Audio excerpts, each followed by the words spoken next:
Not only do you need to have talent, but you need to have timing and you need to have some luck. And that makes no difference whether you have a uterus or a penis. Well, hello everyone, and welcome to Silver and Sensational. What a week of news, everybody. I mean, things are moving so quickly, I don't know that I could talk fast enough. But as we all know, this week has been a topsy-turvy week politically, and though I never get involved and will not get involved in political statements, it is news that we have yet again, as we did in 2016, a female candidate, or at least presumptive candidate, for president. Here we go again. And what can we expect? Well, I think we've already seen what we are in for. And there seems to be issues with women in power. You go, Glen Coco. I don't really know what took place in the European countries and in the UK when the likes of the iron-fisted lady, Margaret Thatcher, was prime minister, or Angela Merkel in Germany, or even the newest lady who's the prime minister in Italy. I don't know how those countries have handled their response to a woman in power. I can only speak to what I see happening in this country, the United States, and my own personal experience. So I do want to talk a bit about it. We want equality. This is no feminine frivolity. We'd like some recognition for our status. We weren't put on this earth to peel potatoes. Many years ago, and that would have been in the 60s, there was a woman by the name of Mary Wells Lawrence. And for those of you who have no clue who she was probably the first woman who was so highly paid for her creativity because she started an advertising agency that turned that world upside down. She did things like paint the exterior of had painted. Now, she didn't get out there on herself. Of the planes for, I believe it was Braniff or Eastern Airlines, she painted them bright orange. Then she put the stewardesses, in those days, there were not stewards, just stewardesses. Instead of the usual navy blue, she went to Pucci, the designer Pucci, known for his bright colors and incredible prints, and had them design the stewardesses' outfits. She also put fine art on the walls of an airplane. The woman was extraordinary, and I followed her because she was originally a Chicagoan, and I thought she walked on water because she represented the kind of powerful woman executive that could get things done and was acknowledged and recognized with dollars and cents for what she was able to do. So she started out as a copywriter and ended up owning one of the world's most successful advertising agencies. As an aside, she then went on to also marry, I think he was the chairman of either Eastern or Pan Am, Mr. Lawrence, and they had the most extraordinary villa in Cap Ferrat in the south of France, which only impressed me even further. So, having said this, she was really my first idol of a woman in power. And then, of course, the other women of that era, Gloria Steinem. I don't think she needs to have any introduction because Gloria is still out there well up in age, still pushing women to be doing bigger and better things. And, of course, people like Bella Abzug, Shirley Chisholm. Becomes the first black woman nominated for president. These were women who really stepped out of their own shell into the limelight, and because they were touting the women's lib movement, weren't always looked upon so kindly. Going way, way back, the first vice presidential female candidate, Geraldine Ferraro, well, the press did a real number on her because of her husband's, which who knows if it was true or not, her husband's doings. So based on what I have seen in my lifetime,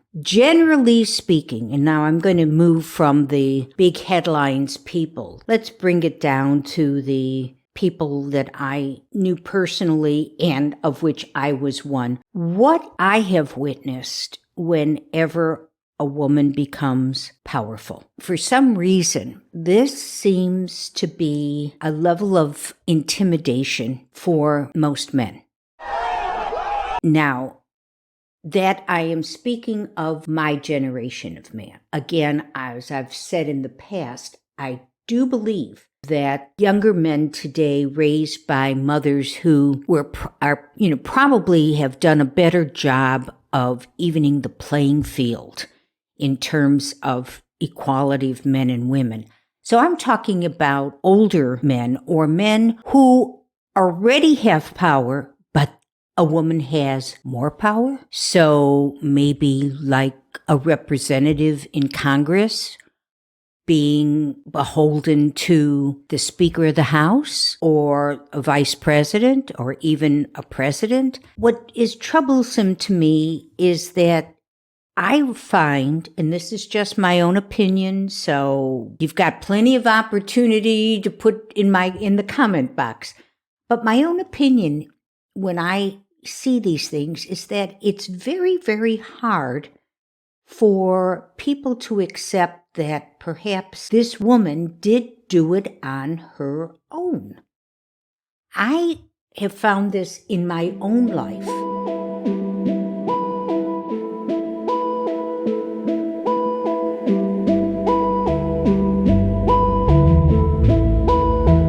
When I was in the automobile business, I spent most of the years being the office manager. So I was looked upon as, after all, I was the person who cut their paychecks. I was the person who figured the commission for the salespeople. I was everybody's darling. Oh, they, buy me lunch and, all kinds of things.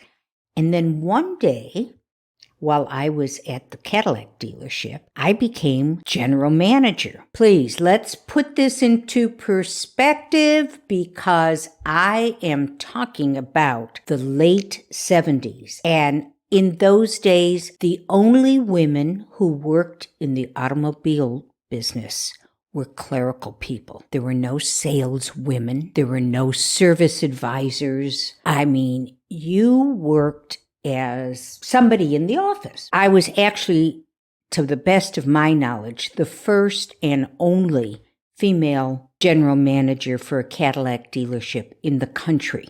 So this was, and I'm here in, the Midwest, so it's not exactly, very progressive. And the change that I saw in men, and the men that just adored me, now became so nasty, so disrespectful, and had so many really nasty things to say about me. And their venom, they didn't even try to hide it. And so I got my first dose of what it could be like to be a woman in power. Now, believe me, this is power on this kind of scale. I mean, I'm talking about an automobile dealership, not running the world or running the country or even being, a city council person. I mean, the only power I had was, whether or not they kept their job. So it was really so disheartening, but an eye-opener. Truly, truly, truly an eye-opener.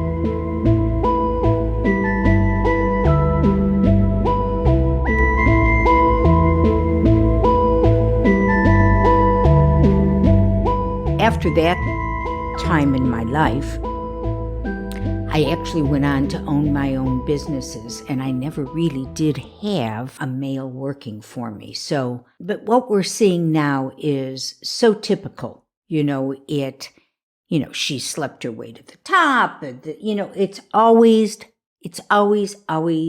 something that's really a derogatory remark. Now, let me get to women, because our sisters have not always been the most supportive of their sisters.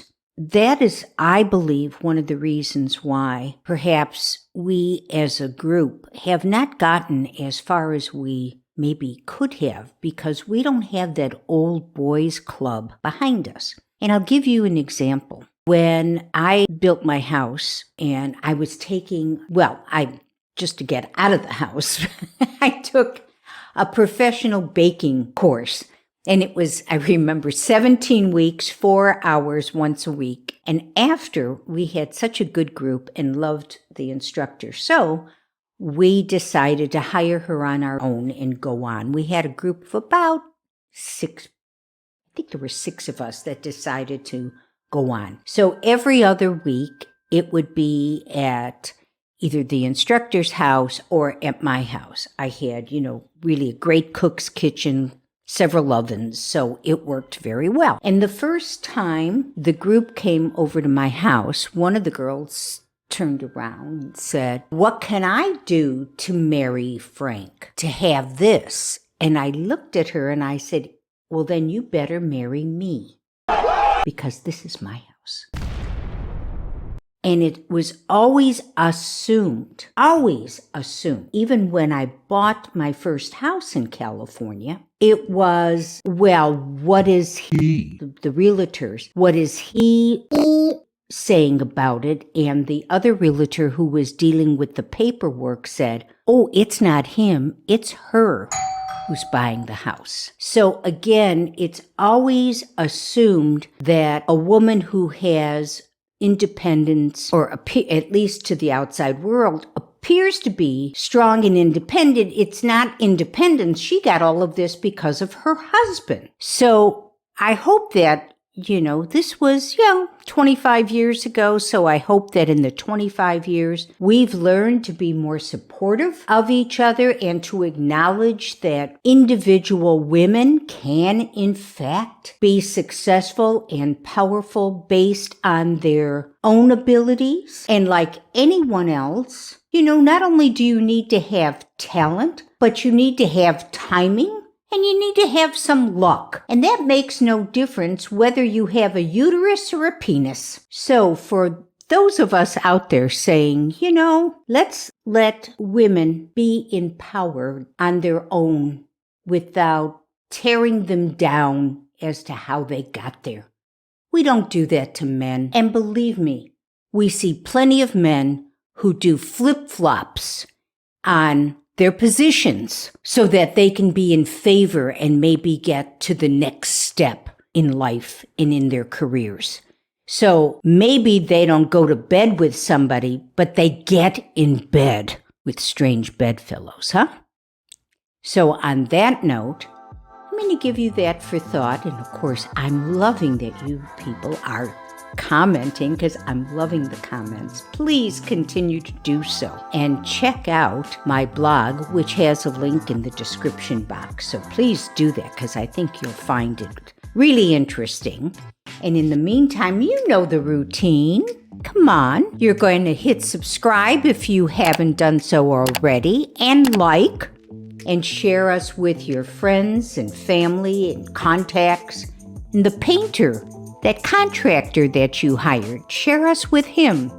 Hit the notification bell so that you know when a new episode drops, although our Jessica does that generally at midnight Central Time on Fridays.